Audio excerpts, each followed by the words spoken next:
Picture a mannequin. Now picture a lifelike CGI human with almost perfect skin, except the eyes are just slightly wrong. If the second one made your skin crawl more than the first, your brain just proved something. A very old threat detection system just fired, exactly as designed. This wasn't discovered in a lab. It was sketched on paper by accident. In 1970, Japanese roboticist Masahiro Mori was trying to describe something he'd noticed while working on human-like machines. He drew a simple graph. One axis, how human something looks. The other, how comfortable people feel looking at it. The line did something nobody expected. As robots became more human-like, comfort rose steadily, just like you'd assume. A cartoonish robot felt friendly. A more detailed one felt even more endearing. Then somewhere around 60 to 95% human likeness, the line stopped climbing. It collapsed sharply into deep, specific discomfort. It only climbed back out once something became genuinely, convincingly human. Mori called that collapse the Uncanny Valley. And for over 30 years afterward, nobody could fully explain why it existed at all. The dip isn't gradual either. That's what makes it strange. One more step toward realism, right in that zone, doesn't help. It makes things measurably worse. A creature at 50% human likeness can feel perfectly charming. The same creature pushed to 85% can suddenly feel disturbing, even though it's objectively closer to looking like you. You felt this yourself, whether you knew the name for it or not.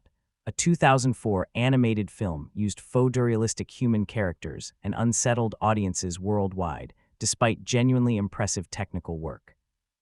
Viewers couldn't explain it. The characters looked almost right, something behind the eyes still read as dead. For decades, this stayed a design instinct. Animators felt it. Nobody could prove it. Researcher Carl McDorman set out to change that, running study after study, testing human comfort across the entire realism spectrum. The valley kept showing up, every time, not a vague cultural feeling people had talked themselves into, a real, repeatable, measurable dip, so the shape was confirmed. The why was still missing entirely. Eye-tracking studies got closer.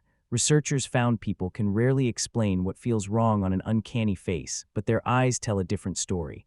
Gaze locks onto the eyes and mouth first, every time. A blink held a fraction too long.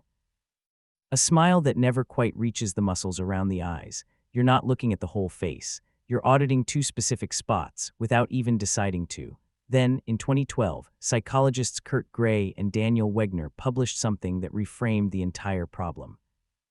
Their study in the journal Cognition barely mentioned appearance at all. It was about something else, mind perception. Here's the theory. Your brain constantly, automatically, judges two separate things about anything it sees. Does this have a body? Does this have a mind? Two questions answered in a fraction of a second without you ever noticing the process running.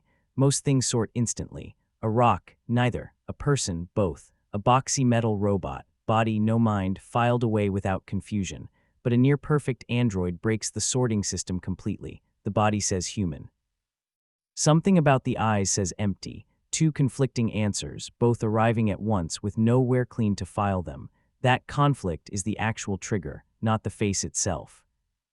Gray and Wegner tested this directly, showing participants a range of images, some clearly machines, some clearly people, some caught in between, and asked them to rate two separate things: how physically capable each one seemed, and how much of an inner mental life it seemed to have.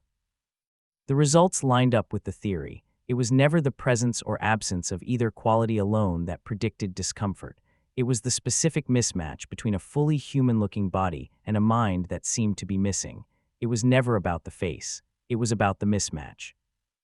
There's a second theory. It doesn't replace the first one. It runs right alongside it, aimed at something older and more physical: disease. Your ancestors needed to spot illness fast. Sickness spread through contact. A corpse meant danger nearby. Skin that's subtly wrong. Eyes that move a fraction off.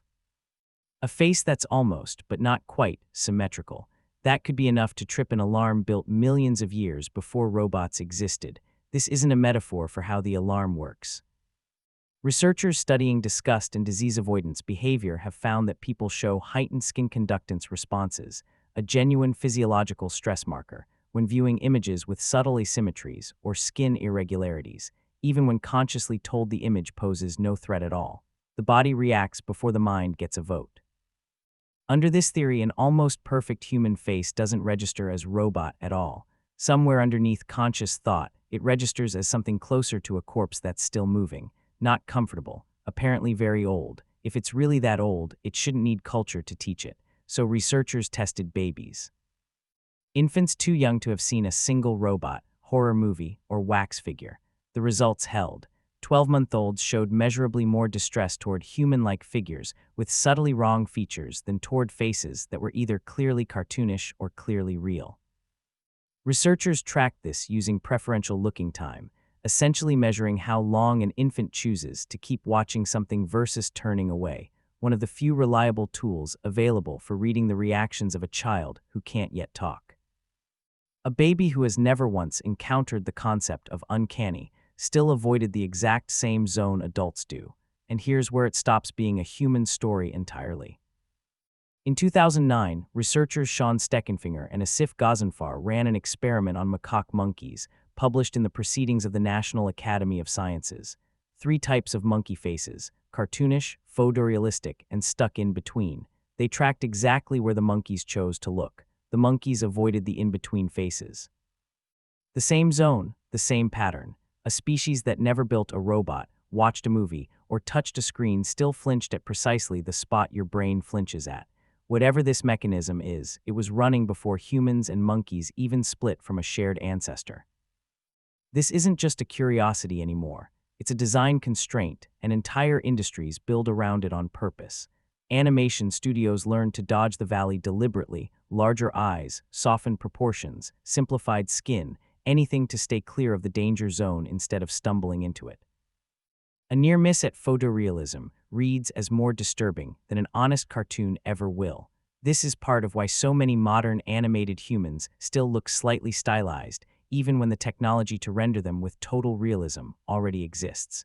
Studios aren't limited by what's possible. They're avoiding a specific, well-mapped stretch of the human likeness spectrum on purpose. Robots take the opposite route to the same safety: visible joints, simplified faces, plastic that looks like plastic, not because the technology can't go further. Because a robot that looks 70% human unsettles people more than one that looks 30% human, or 99%.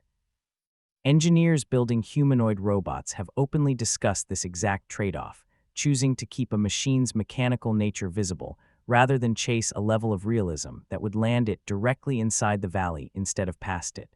The extremes are safe. The middle is where things go wrong.